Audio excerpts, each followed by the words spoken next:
नागिन 7 का एक और एपिसोड आज कंप्लीट हुआ। एंड जो जो बातें मैंने कल कही थी, मुझे लग रहा था कि मैंने बहुत जल्दी कर दी वो सब बोलने में, क्योंकि आज के एपिसोड को देखने के बाद लगा कि जो मैं कल चाह रहा था वही हुआ। मैंने बोला था कि भाई कोई एक बड़ा इंसिडेंट हो, उनके ऊपर अटैक वगैरह हो, तो उसकी भाई शक्तियाँ जागृत हो।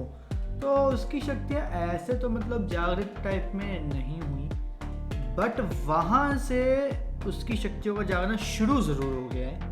क्योंकि हमने देखा कि जब वो मंदिर जा रही होती है, मतलब धीरे स्टेप ले रही होती है मंदिर जाने के, तो वहाँ पर उसको ये चीज़ फील होती है कि भाई जैसे जैसे मैं बढ़ रही हूँ, ऐसे चीज़ें हो रही हैं, वैसे वैसे ना उसके दिमाग में जो मुझे समझ में आया, जितनी भी पिछले 6 सीजन्स की नागिनी थी, उन सब की कहीं ना कहीं हिस्ट्री टाइप में कुछ रिमाइंड हो रहा था। मुझे ऐसा फील हुआ। अब वो एक्चुअल में था या नहीं था मुझे समझ में नहीं, मतलब इतना श्योरिटी से नहीं बोल सकता, बट मुझे जहाँ तक समझ में आया ऐसा लगा कि भाई पिछले 6 सीजन्स की जितनी भी नागिनों की लाइफ थी, वो सब एक तरीके से रिवाइंड हुई। पहला तो मुझे ये लगा। अब दूसरा यहाँ पे जो सबसे इंटरेस्टिंग बात थी वो ये थी कि यहाँ पर भाई एडिटर भाई साहब कौन है मुझे समझ नहीं आता। एडिटर ज़्यादा अच्छे हैं नहीं था, काफ़ी चीज़ें मतलब बड़ा ही मतलब मज़ा नहीं आ रहा है। पिछले सीजन्स के एडिटर्स के अंदर बहुत ही मतलब अच्छी तरीके से एडिटिंग की वो पावर देखी है, लेकिन इस बार ऐसा लग रहा है कि नहीं, इस बार काम चोरी पे ज़्यादा फोकस हो रहा है। लाइक जैसे ड्रैगन का सीन हमने जो देखा वो पूरा एआई था, पूरा एआई था। जहाँ पे हमने देखा कि वो पहले सांप होता है, सांप से फिर सडनली ड्रैगन बनता है, ड्रैगन बन के फिर वो उड़ने लग जाता है, वो पूरा एआई था। इवन जो ड्रैगन में सोता हुआ दिखाई दिया वो भी मुझे कहीं हद तक लग रहा है कि वो एआई जनरेटेड है, वो रियल में या फिर उन्होंने खुद ही जनरेट नहीं किया है। तो यहाँ पर कहीं ना कहीं मैं कह सकता हूँ कि थोड़ी सी एआई की ज़्यादा हेल्प हो रही है। एंड आई विश एआई का इतना ज़्यादा हेल्प ना लेना इनका हो जाए कि भाई चीज़ें जो एक्चुअली विदाउट एआई इतनी ज़्यादा परफेक्ट हो रही थी पिछले सीजन में, वो एआई की वजह से ज़्यादा ख़राब हो जाए। दूसरी बात, यहाँ पर ईशा का जो कैरेक्टर है, क्या नाम था उनका, नाम भी मेरे दिमाग से निकल गया। तो जो ईशा का जो कैरेक्टर है वो मुझे बड़ा इंटरेस्टिंग लगा दिन पे दिन। बताऊँ क्यों? क्योंकि यार चीज़ें जो है ना ईशा के कैरेक्टर के साथ वो बड़ी ही मतलब डेवलपमेंट में बहुत ज़्यादा तेज़ चल रही है। फॉर एग्जाम्पल सबसे पहली बात तो जो मुझे लगा कि डेवलपमेंट में तेज़ चल रही है वो चीज़ तो ये लगी कि ईशा का जो कैरेक्टर है अनंता, वो सबसे बड़ी बात यहाँ पर अपनी एक लव लाइफ ऑलरेडी कर रही है, मतलब चल रही है उसकी ऑलरेडी एक लव लाइफ। और लव लाइफ के साथ साथ सबसे बड़ी बात तो ये है कि यहाँ पर उसकी लव लाइफ का वो इस्तेमाल भी कैसे करे, वो इस्तेमाल करे इस तरीके से कि भाई उसकी मतलब जो भी चीज़ें हैं, जो भी हमें देखने को मिल रहा है उसका लव का या फिर उसके कॉर्पोरेट का, वो कहीं ना कहीं एक दूसरे से कनेक्टेड है। मतलब उसको उसके ऑफिस में ही जो हमारा आर्यमान है उसके भाई से उसका कुछ लव कनेक्शन टाइप का हिसाब है। कज़न है, रियल नहीं है, कज़न है, बट कुछ है उसका। और वो उसका इस्तेमाल करके जो हमारी क्या कहते हैं पूर्वी है उसको भी अपनी जॉब में लगवा दे रही है। बट पॉइंट ये है कि यहाँ पर जो लव स्टोरी हमें जो देखने को मिल रही है, जो बडिंग है, क्या वो बडिंग लव स्टोरी आगे चल के बहुत ही स्ट्रॉन्ग वे में हमें नज़र आएगी किसी तरीके से? लाइक जैसे कि हमें ये तो पता चल गया भाई आर्यमन और उनके जो चार पापा के जो 4 दोस्तों सबके सब क्या हैं, वही हैं वो 4 लोग जो 2001 में घुसे, जिसने भाई प्रोफेसर को मारा था और वो जो एक पंजाबियों का जो घर था जहाँ पे उनको मारा था। ठीक है, तो ये तो वो 4 और ये लोग क्या कर रहे हैं, इंडिया का विनाश करने आए हैं 2025 में। ठीक है, अब बात ये है कि इतना बड़ा एक जो इनका पॉइंट है वो हमें देखने को मिला कि भाई ऐसी ऐसी चीज़ें हो रही हैं, बट क्या वो आने वाले एपिसोड में जब ये चीज़ें धीरे धीरे रिवील होंगी वो इनके रिलेशनशिप पे भी एक अफेक्ट करेगी? क्योंकि यार इतना तो मैं श्योर हूँ कि हमेशा हम लोगों ने जब भी ऐसे कोई सीरियल देखे उसमें ऐसी चीज़ें होती हैं कि इस टाइप में जब भी कुछ हुआ है वो कहीं ना कहीं अफेक्ट करता है इंसान को, भले ही कम करे ज़्यादा करे, बट अफेक्ट ज़रूर करेगा। तो क्या वही हमें अफेक्ट यहाँ पे भी देखने को मिलेगा? आई होप देखने को मिले, क्योंकि अगर ये अफेक्ट देखने को मिलता है तो भाई बड़ा मज़ा आएगा। पॉइंट नंबर 2 ये है कि ईशा और वो जो उसका कज़न है उसका जो भी लव लपाटा चल रहा है, ठीक है, उस लव लपाटा में एक इंटरेस्टिंग बात ये भी है कि जैसे आर्यमन का जो सगा भाई है उसने भाई अपना पूरा प्लान करके भाई मिनिस्टर है, इनका जो चैनल है वो मुझे मिल जाएगा, क्या इस टाइप में भी कोई चीज़ होगी? और क्या इनकी लव लाइफ आगे इतनी बढ़ेगी भाई शादी तक की बात पहुंचेगी? ये भी एक इंटरेस्टिंग पॉइंट है, क्योंकि भाई चीज़ें जो हैं वो देखने में हमें लगती है कि अरे भाई बढ़िया है, मस्त सब कुछ सेटल है, बट जब आगे चीज़ें बढ़ती हैं तो पता चलता है कि भाई वो चीज़ें उतनी आगे नहीं बढ़ रही जितना हम लोग सोच रहे थे। हम लोग सोच रहे थे कि चीज़ें जाएंगी कि हाँ इनकी लव लाइफ में आगे भाई बातचीत होगी, शादी होगी, फलाना होगा, ढिमकाना होगा, बट एक्चुअल में नहीं होता। तो वो सब चीज़ें कि हमें यहाँ पे देखने को मिलेगी, नहीं मिलेगी। और सबसे बड़ी बात, सबसे इंटरेस्टिंग बात, ड्रैगन कहाँ से आया। हम लोगों के दिमाग में बात थी कि ड्रैगन कहाँ से आया। ड्रैगन कहीं से नहीं आया।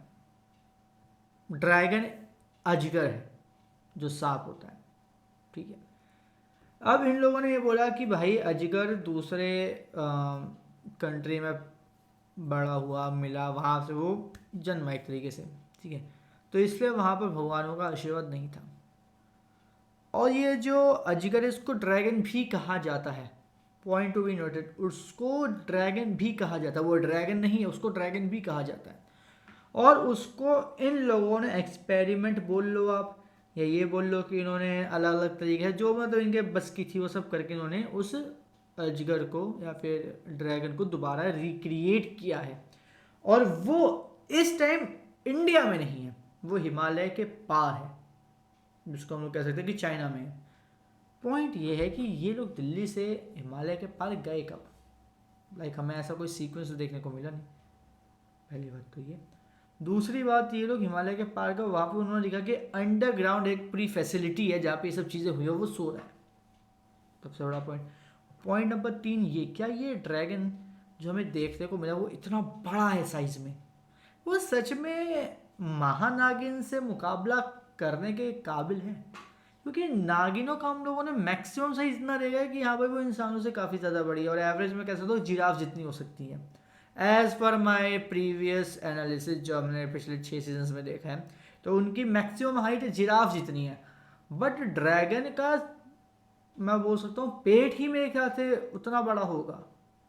तो इन दोनों की फाइट कैसे होगी वो बड़ा एक देखने में इंटरेस्टिंग पॉइंट है। मतलब यार आप कहते हैं भाई हीरो और विलन या हीरोइन और विलन को हमेशा बराबर लेवल पर रखना चाहिए, बट यहाँ पर ये ऐसा लग रहा है कि जो हमारा विलन ड्रैगन है उसका लेवल बहुत ज़्यादा ऊपर है। जैसे मेरा हाथ इस स्क्रीन से ऊपर जा रहा है, वैसे उसका लेवल भी इस स्क्रीन से ऊपर ही है भाई, बहुत ज़्यादा।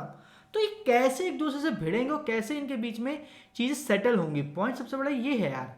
क्योंकि देखो हाँ, बाकी अभी जितने भी सीजन में थे हम लोगों को समझ में आता है कि वो लगभग लगभग मतलब 19-20 का डिफरेंस है, बट यहाँ पे डिफरेंस बहुत ज़्यादा है, लाइक हद मार के बहुत ज़्यादा है। तो इतना बड़ा अगर डिफरेंस है तो चीज़ें भी बहुत ज़्यादा टेढ़ी होंगी, और टेढ़ी हो के फिर वो सही कैसे होगी ये भी देखने वाली बात है। दूसरी तरफ हमारी जो अनंता एक ए पूर्वी जो है उसकी शक्तियाँ हो गई शुद्ध जगना।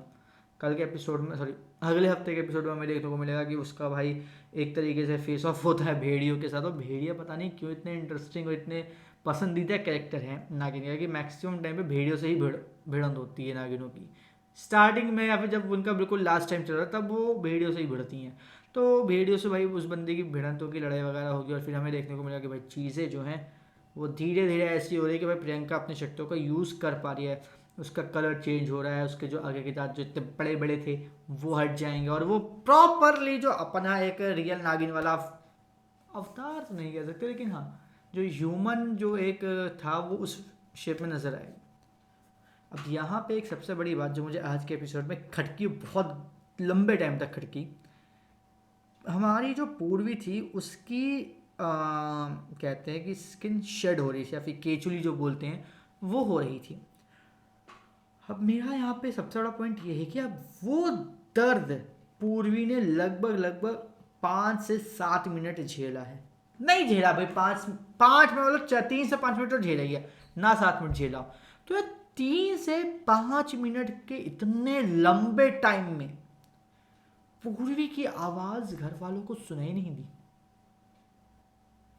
सबसे बड़ा पॉइंट ये है, वो गेट खोलती है, फिर मेन गेट खोलती है, फिर वो रोड पे जाती है, फिर रोड से फिर वापस आ जाती है। इतना सब कुछ हुआ, इतनी सारी आवाज़ों कोई घर में उठा नहीं। यहाँ पे तो एक भाई कोई चीखे तो पूरा घर उठ जाता है, ज़्यादा तेज़ आवाज़ तो पूरा मोहल्ला उठ जाएगा। लेकिन इनके यहाँ पे इतना ज़्यादा दर्द हो रहा था, पूर्वी को लगातार करहा रही थी, चिल्ला रही थी दर्द में, उसकी आवाज़ किसी को सुनाई नहीं दी। तो ये मेरे लिए काफ़ी ज़्यादा शॉकिंग था कि मैंने क्या देखा, कि आई डिडेंट एक्सपेक्टेड कि इस तरीके से चीज़ें हमें देखने को मिलेगी। थोड़ा बहुत 19-20 चल, लेकिन ठीक कुछ ज़्यादा ही नेक्स्ट लेवल का चला गया। तो ये मेरे को थोड़ा सा अजीब सा लगा, एंड भाई ऑब्वियस बात है लगना भी चाहिए क्योंकि चीज़ ही अजीब सी हो रही है। इसके बाद जो दूसरी चीज़ है वो ये थी कि नागिन की केचुली उतरेगी तो उसका सिंहासन जो है वो चमकेगा। जैसे कि हमने देखा कि भाई जैसे वो पहला कदम रखती है मंदिर में तो पूरा जगमगा गया था मंदिर, वैसे ही उसका जो सिंहासन है वो चमकेगा। दूसरी तरफ सपेरे बोलते हैं कि मेरे ख्याल से पूर्णिमा की रात होती है आई थिंक, उससे कुछ घंटे पहले या कुछ मिनट पहले जो है हर नागिन हर नाग अपना जो है वो क्या स्किन जो शेड करती है, खिचड़ी उतारती है। पूर्वी के साथ ऐसा नहीं हुआ। इसके अलावा जो दो नागिनें उस नाग मंदिर में थी वहां पर भी ऐसा नहीं हुआ। क्यों? Point to be noted. और अगर आप पूर्वी का जो पूरा का पूरा सीक्वेंस दिखा रहे थे कि भाई वहां पे उस बंदे की खिचड़ी उतर रही है, तो एटलीस्ट हमें कुछ ऐसे करते हुए ऐसे खींचते हुए टाइप का दिखा देते कि हाँ भाई ऐसे पकड़ ऐसे कुछ खींच रही है कि उतर रहा है, कुछ खाल से उतर रही है। क्योंकि ये कुछ चीज़ें हैं जो भाई हम लोग चाहते हैं कि दिखाई जाए, क्योंकि इसी से कहीं ना कहीं ऑथेंटिसिटी बढ़ती है एक शो की। आप अगर विदाउट इन सब चीज़ों के शो को आगे कैरी ऑन कर रहे हो तो थोड़ा सा तो सोचने वाला है। बाकी एपिसोड बढ़िया बहुत है, एक्टिंग सबकी बढ़िया, और सबसे बड़ी इंटरेस्टिंग बात है आर्यमन का कैरेक्टर लग रहा है। मतलब आर्यमन का कैरेक्टर ऐसा है कि मतलब चार्मिंग कैरेक्टर है भाई। वो बंदा जहाँ पे भी आता है उसको देख के ना मज़ा सा आ जाता है, एक अलग से मज़ा। वो मज़ा क्यों बोल रहा हूँ, वो उस बंदे के रिप्लाई, उस बंदे के बात करने का तरीका, उस बंदे की सभी चीज़ें इतनी गजब होती हैं कि दिल को बड़ा अच्छा लगता है कि अरे भाई यही तो एक बंदा आया जिसका हम इंतजार कर रहे हैं। आओ भाई आओ, तुम्हें तो देख के मज़ा आ रहा है। जैसे पंडित के साथ, आपकी उम्र कितने साल है? 80 साल। चलो मैं भी मारता हूँ, 80 साल है ना, अभी अब मरोगे नहीं। वो मतलब मज़ा आता है देखने में। वो चीज़ें एक चाहिए होती है शो में कि एक फन फैक्टर हो, और ये फन फैक्टर हमें आर्यमन के तौर पे मिल रहा है। इसके अलावा जो सबसे और एक बात है वो ये है कि मुझे ऐसा क्यों लग रहा है कि चीज़ें जो हैं वो काफ़ी आगे चल के काफ़ी मतलब दो पार्ट्स में मतलब डिवाइड होने वाली। एक तो सुपर नेचुरल जो होने वाला है नागिन वर्सेस ड्रैगन वाला, वो अपना अलग चल, लेकिन दूसरी तरफ इंसानों में भी लफड़ा होगा। लाइक कि जो चार क्या कहते हैं लोग घुसे थे, इनका इंडियन आर्मी के साथ भी कुछ मतलब पंगा होगा, ऐसा मुझे फील हो रहा है। तो लेट्स होप आगे क्या होता है, किस तरीके से चीज़ें होती है। बट एक बात कहूँगा, इन्होंने कॉन्सेप्ट बहुत अच्छा निकाला है कि चार लोग आए, इन्होंने ऐसे ऐसी चीज़ें करी, अब वो ये करने वाले। कॉन्सेप्ट मुझे बढ़िया लगा। बाकी ये ड्रैगन क्या करता है क्या नहीं करता, महानागिन को